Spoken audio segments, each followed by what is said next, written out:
வணக்கம் ஃப்ரெண்ட்ஸ். இன்றைக்கி எப்படி நம்ம சேமியா பண்ணலாங்கிறத பார்க்கலாம். நம்ம இட்லி, தோசை இதெல்லாம் சாப்பிட்டு போர் அடிச்சு போயிருக்கோம். குழந்தைங்களும் அதை சாப்பிட விரும்ப மாட்டாங்க. அப்போ நீங்கள் இந்த மாதிரி சேமியா செஞ்சு கொடுத்தீங்கன்னா ரொம்ப விரும்பி சாப்பிடுவாங்க. இதை டக்குன்னு செஞ்சிடலாம். இதுக்கு தேவையான பொருட்கள் 2 சேமியா பாக்கெட், நறுக்குன வெங்காயம் 2 பச்சை மிளகா. இப்போ 2 ஸ்பூன் எண்ணெய் ஊற்றிக்கலாம். எண்ணெய் கொஞ்சம் காஞ்ச உடனே கொஞ்சோண்டு உளுந்தம்பருப்பு, கடுகு தாளிக்கிறதுக்காக நல்லா கொஞ்சம் பொரியட்டும். இப்போ நல்லா பொரிஞ்சிருச்சு. வெங்காயத்தை போட்டுக்கலாம். அதோட பச்சை மிளகாயும் சேர்த்து போட்டுக்கலாம்.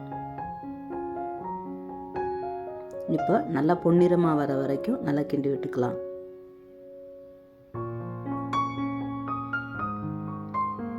கருவேப்பிலை கொஞ்சம் போட்டுக்கலாம்.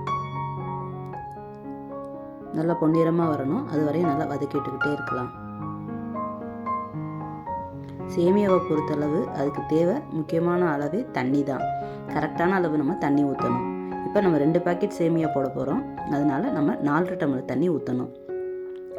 தண்ணி அதிகமாக ஊற்றிட்டா அது கொஞ்சம் கொல கொலன்னு போயிடும். அப்போ உங்களுக்கு சரியாக வராது.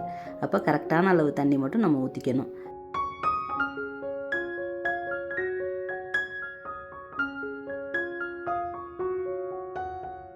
நல்லா கிண்டி விட்டுருங்க. கிண்டி விட்டுட்டு ஒரு 10 நிமிஷம் கொதிக்கலாம். அப்போ நம்ம மூடி போட்டு மூடி வச்சிடலாம் கொதிக்கிறதுக்காக.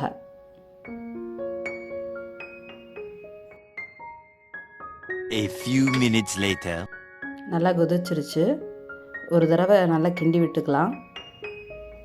இப்போ கொஞ்சம் உப்பு போட்டுக்கலாம். உங்களுக்கு தேவையான அளவு போட்டுக்கோங்க. நல்லா கிண்டி விட்டுருங்க. அப்போ தான் உப்பு நல்லா சாரும். இப்போ நம்ம உடச்சி வச்சுருந்த சேமியா பாக்கெட்டில் உள்ள சேமியாவை கொட்டிடலாம். 2 பாக்கெட்டையுமே நல்லா உடச்சி விட்டு கொட்டிடுங்க. இப்போ அதை நல்லா கிண்டி விட்டுருங்க.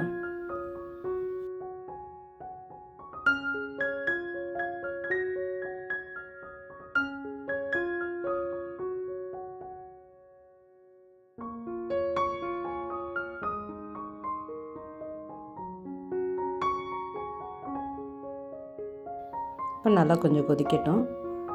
அப்பப்போ கிண்டி விட்டுக்கிட்டே இருக்கணும். இல்லைன்னா அடி பிடிச்சிரும். அடி பிடிக்காமல் இருக்கிறதுக்கு நல்லா கிண்டி விட்டுருங்க.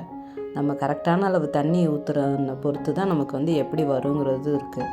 அதிகமாக தண்ணி ஊற்றிட்டோம்னா கொலன்னு வந்துடும். அதனால் தண்ணி மட்டும் கரெக்டான அளவு ஊற்றிடணும். 2 பாக்கெட்டுக்கு 4 டம்ளர் தண்ணி ஊற்றினா கரெக்டாக வரும்.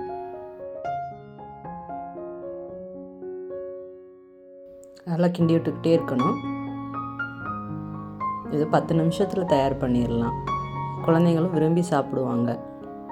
இப்போ கரெக்டான ஸ்டேஜ் வந்துருச்சு. இப்போ தட்டில் சர்வ் பண்ணிடலாம். சுட சுட சாப்பிடும்போது சூப்பராக இருக்கும்.